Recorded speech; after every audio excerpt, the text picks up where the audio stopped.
official title? OSU Extension Beef Coordinator. That one. OSU Beef Coordinator.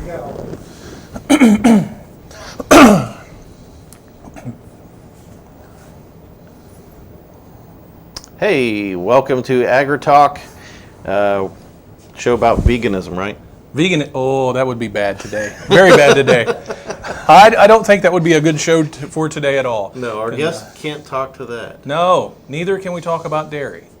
Well, not a lot of dairy. Well, you know, Okay. I prefer beef. This is beef. Beef. If you like hamburgers and steaks Today's and all the that kind show. of stuff, this is your show to watch. No chicken today. So eat more beef. So we're going to look at some different topics surrounding the beef industry and what do you think? Growing and the production, all that. Yep, to everything to possibly getting into health and all the other issues of beef or questions of that nature. So, Okay. But who is our expert on the panel today we have John Grimes. He's with the Ohio State University Extension. He is a beef specialist. And John, welcome to the show. Glad to be here. And could you just tell us a little bit about yourself, maybe how long you've been with the university, where you started out and things like that? Let's just start there and then we'll get into questions. No problem. I've worked for Ohio State University Extension for almost 30 years. Be 30 years in March, this coming March, and started out as an extension associate was the actual title, and I moved up to full-time county agent status in 1988. Started out in Brown County. For a while, I worked Brown and Adams County.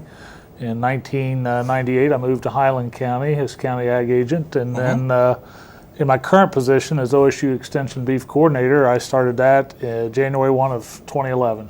2011. So have had a little bit varied backgrounds, generally always been in Southern Ohio. Of course, my office now, we're at Piketon at the South Centers, and enjoy that very much. But basically, my job responsibilities are to work with farmers and interests relating to beef cattle or forage production, because that does directly impact beef production.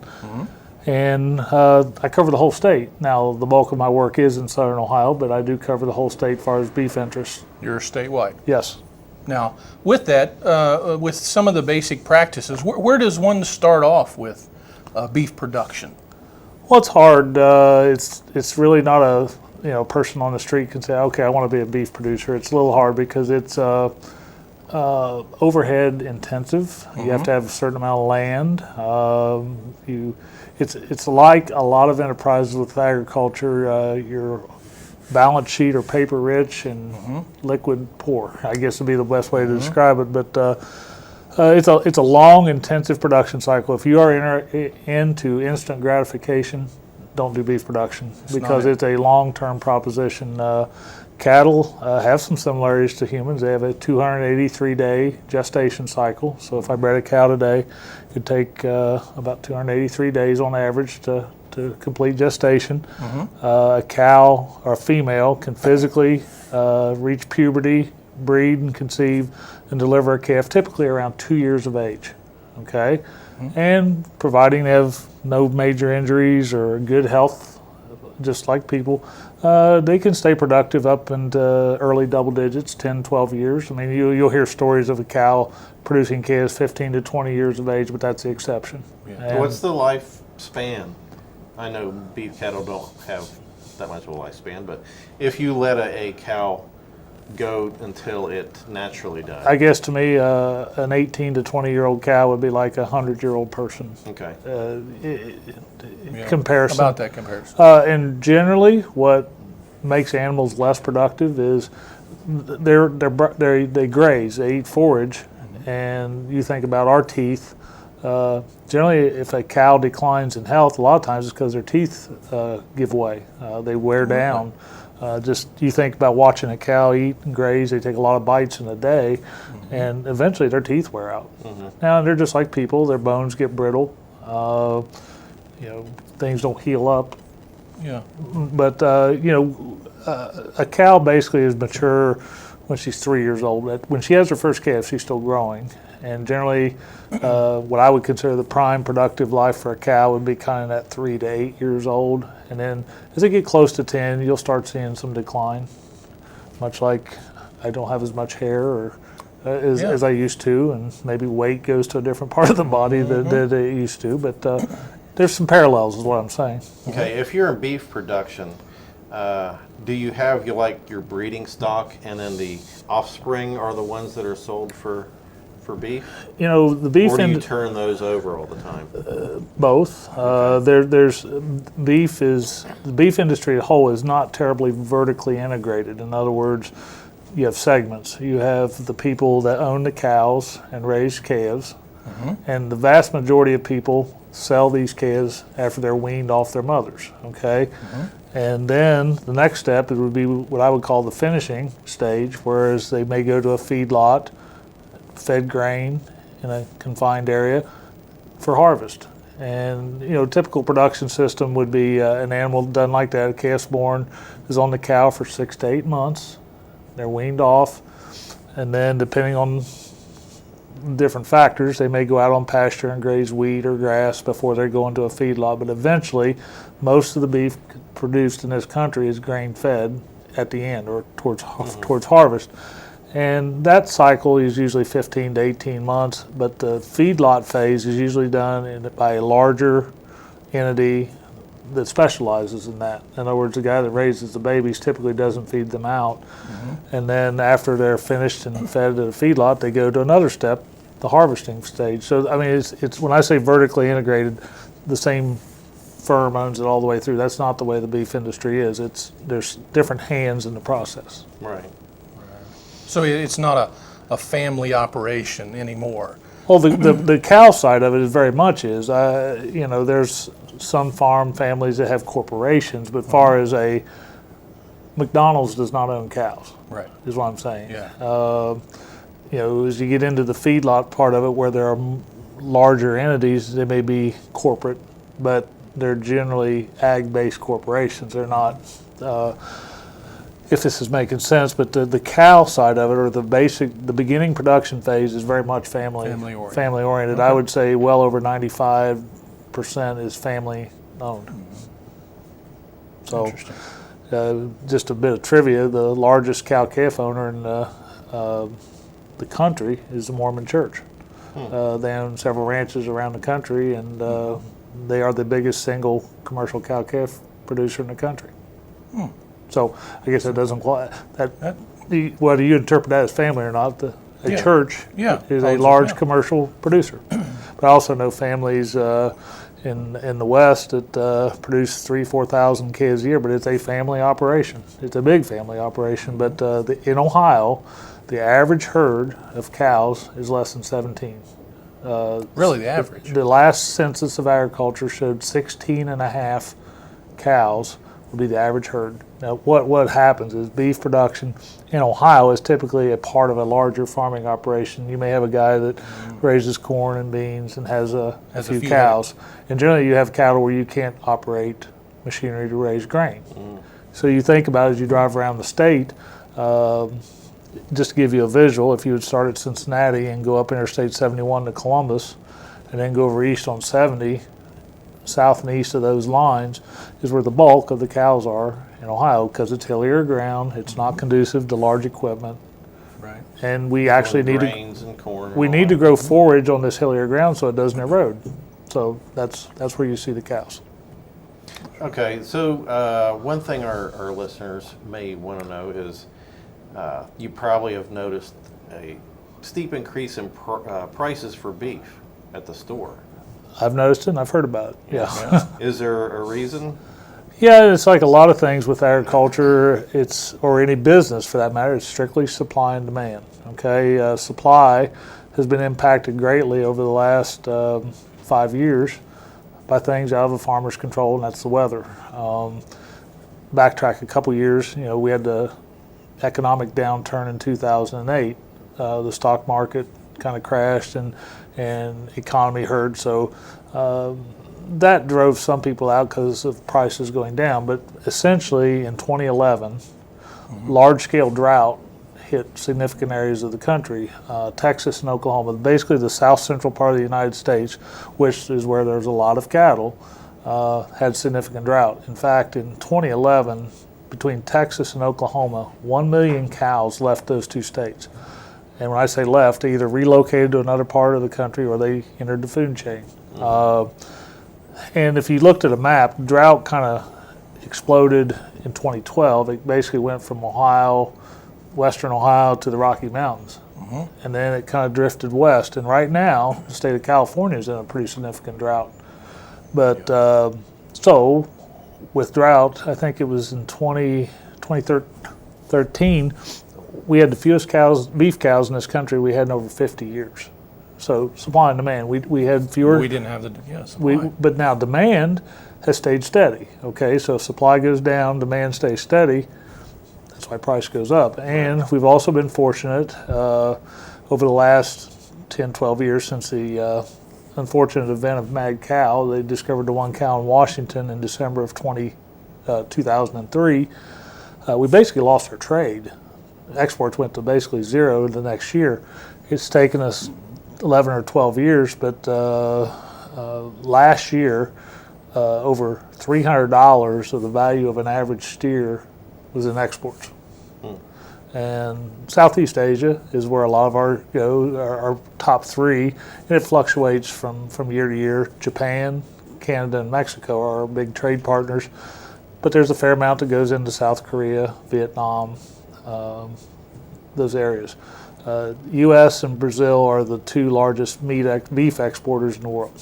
So we have a high quality product, and certain areas of the world like our product. Now this year, exports are down because, as you've heard in the news, the strength of the dollar. In other words, a dollar doesn't spend as well. It goes far. It goes far in trade. So actually, the strength of the dollar hurts our trade. So the dollar's becoming worth more?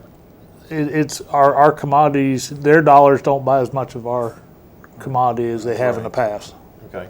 I'm not an economist, I probably didn't explain that well, but when you hear on the evening news the value of the dollar, that's what really impacts exports. All right, on some of the other things, when you're buying beef or whatever, what's some of the other terms you can see, like grain-fed and different things?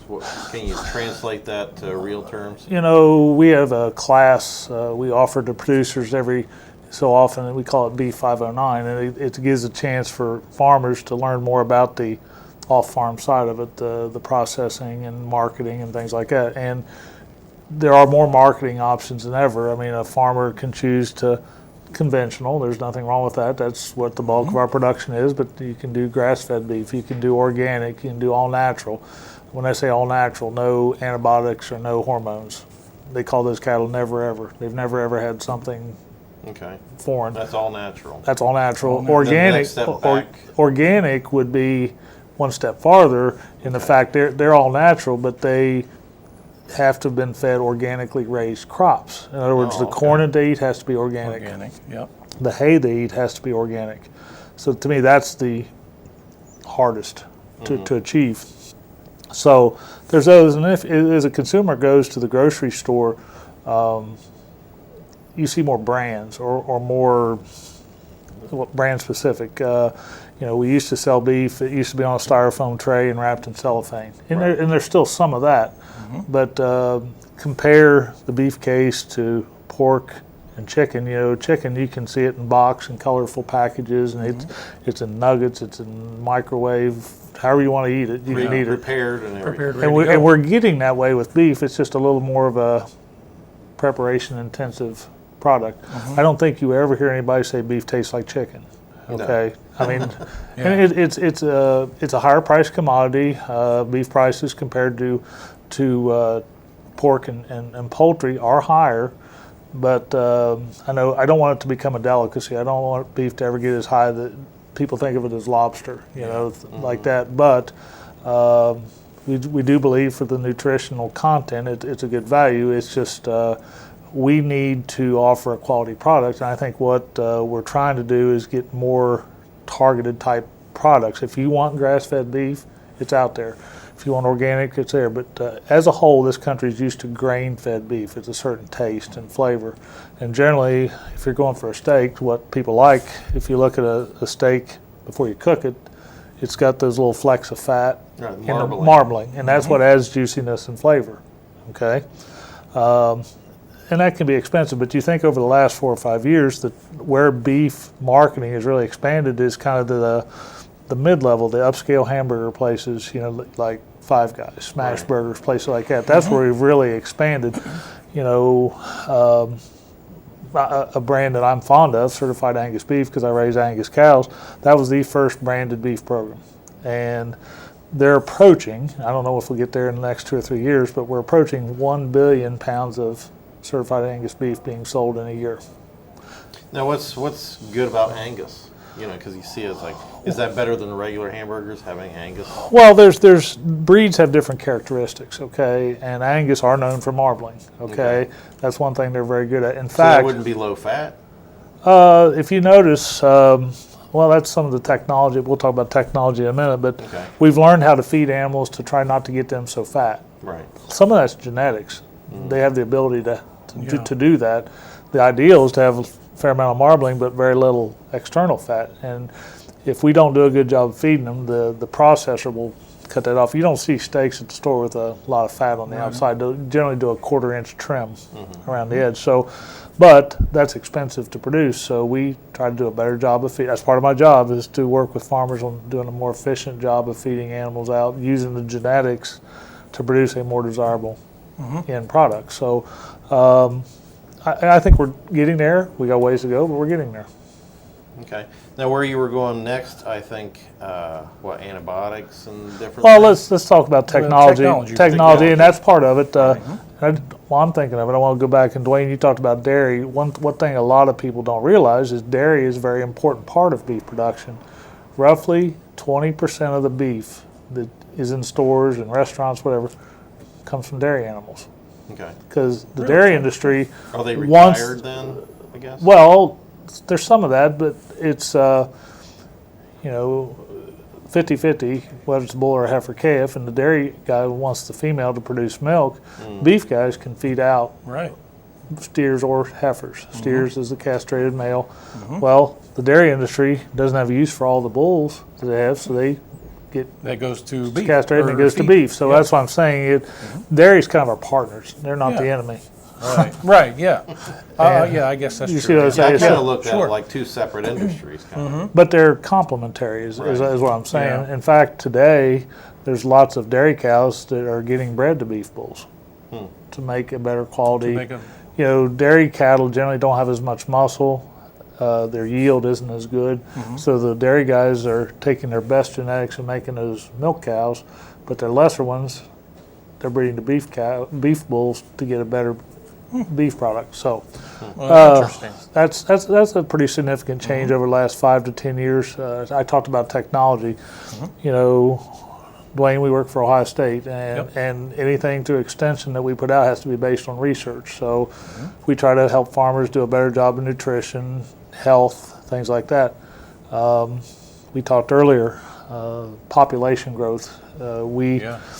The world now is around 7 billion people, and forecast to go to, say, 9 billion by 2050. So I think there's this, I don't say it's a gap or a divide between farm and non-farm population on how we adopt technology and use it to produce food. There's certain things that we use that have human applications. We use genomics. We use ultrasound. The ultrasound machine that you can tell if you're going to have a boy or a girl, we use the same thing to diagnose pregnancy in cattle. So genomics, we can identify superior animals at an early age and use those for breeding instead of taking 2 or 3 years to do it the old school way and figure out if an animal's good or not good. So, antibiotics, that's an issue right now in the press.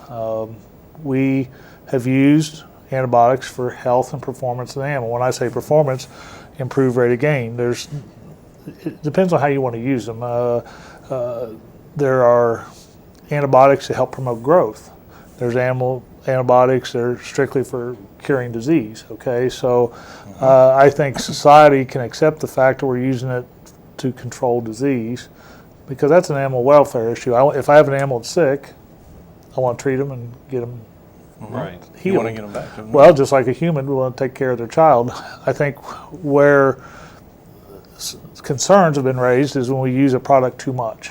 You know, repeated use and repeated use. Or something's been abused, I guess. They worry about resistance. Right. If we use something too much, Mother Nature's pretty powerful. Her survivability instinct is if an organism survives a treatment, they'll eventually build up resistance to Yeah. it. For Get immunity. for a grain example, Roundup. Yeah. Roundup's a chemical that's been around for years. We've used it and used it so much, there are certain weeds that are resistant to it. It's the same concept with antibiotics. So I guess what I would say is we need to use them judiciously. In fact, in December of 2016, to use the antibiotic, we have to have a veterinary prescription. Okay, you just don't go buy it over the counter and use it. Now, the example, if you coming to me and say you have a concern about how I use a product, okay, and antibiotics, we talked about all natural. Okay, if I have a sick animal, I have to use an antibiotic. It's no longer all natural. But I would ask you, as a parent, do you believe in holistic healing? You know, there's some people say I'm not going to use modern medicine, and then you hear horror stories about somebody's child died from getting too sick. I think it's a welfare issue. I think, you know, if the technology's there and we follow labeled directions before any product a farmer uses, it has to go through approval through the Food and Drug Administration. Right. So if I can use antibiotic brand A and it says use it up till 30 days before harvest, and I do that, then I'm being judicious. Now, if I use it up till the day we take it to harvest, then that's wrong. Right. So I think it's about using technology to feed the public. I mean, we've been fortunate. In our lifetime, this country's not gone hungry. And Right, but as you're saying, there's going to be another couple of billion people come about, and there's no more farmland that's being created. So we have to come up with some technology form to create extra food for people. a term that really bothers me is factory farming, you know. Yeah. And one thing about beef cattle is maybe we get a pass compared to other livestock because we don't grow them in cages or we don't have to have them in barns. Cattle Like the can pork and survive. the chickens. They can be out in the open. Right. Okay. They can survive weather. They can graze and survive weather. Even in the closest element of beef production that could be considered factory farming, a feedlot, animals still have room to move around, lay down, exercise.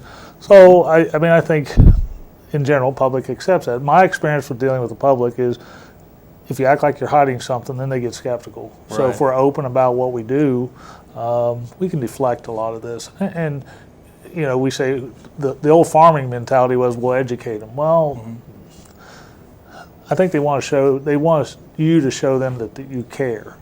You know, they don't want you to beat them to death with facts. Okay, that's part of the story. Yeah. So you hear about animal welfare. You know, how do we treat animals? And there's a right way and a wrong way, and we're learning about that. You guys probably have heard of Temple Grandin. She's there's an HBO movie made about her. She's autistic, but she's brilliant. She's figured out a lot of the modern practices we use today as far as handling livestock. She had a hand in the research with it and how to humanely handle them all the way up till the harvest process. And so, you know, we learn as we go, and we've made changes in our operation based on some of her work.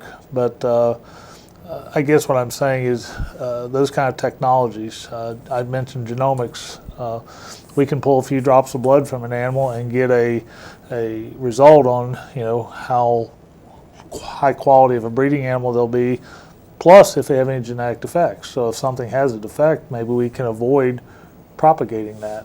Or Right. if bull A is better than bull B for growth, we can use those kind of things. So Now, would you take that bad gene out? that possibility, that technology is there to do that. GMOs is what you're referring to, Okay. genetically modified organisms, where, say, you and your wife want to have a child, and you both have been tested, and you both are carriers for cancer Yeah. or cystic fibrosis or whatever. If there was a way to remove that That gene. out of there. gene, are you okay with that? You would not want to make a child that was Right, affected. And I guess that's the way agriculture's looked at that technology. if we can improve a plant so we don't have to use herbicides or insecticides, and they can still produce food, I think that's produce a good quality food. and that's Yeah. a good use of technology, Yeah. is what I'm saying. Yeah. And I guess I think it's a philosophical thing with the public. Are they going to accept it? You know, I think when you hear the term GMOs, genetically modified organisms, the public is afraid of two-headed babies and 7 fingers on a hand and that kind of thing. Right. And Well, the big evil corporation that is all out for just the bottom line and not concerned about the well-being of the public.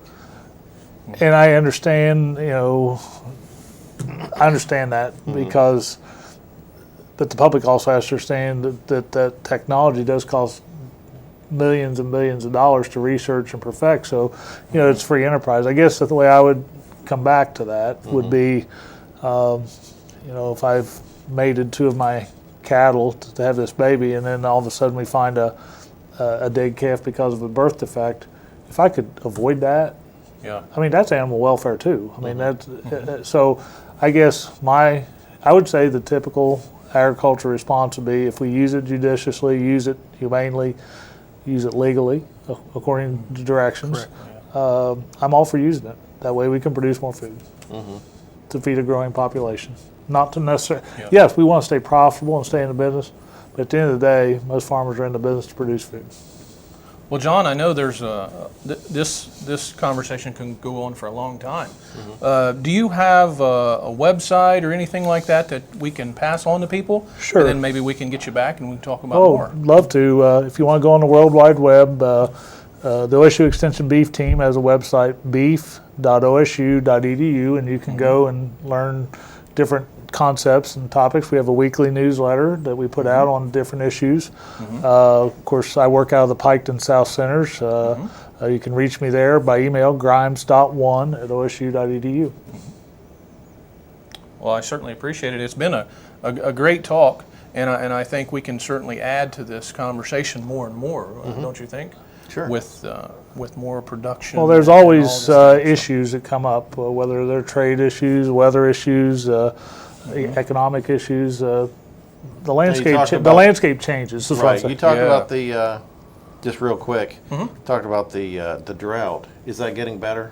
Nationwide, it is. If you ask somebody from California, they don't think so. Right. But they're The also midsection. the midsection. The bread basket's gotten better. It's getting Okay. better. Yep. Okay. All right. We have 30 seconds. Yeah. I think, again, we need to bring him back with more. I think this is a great topic to talk about, and it's great for the Food's public. Food, definitely. Is important to everybody. Yeah, absolutely. So, Okay. Well, this has been Agri-Talk. Agri-Talk. Agri-Talk. Yeah. Agri-beefy talk Yeah. today. So thanks for watching, and see you next month.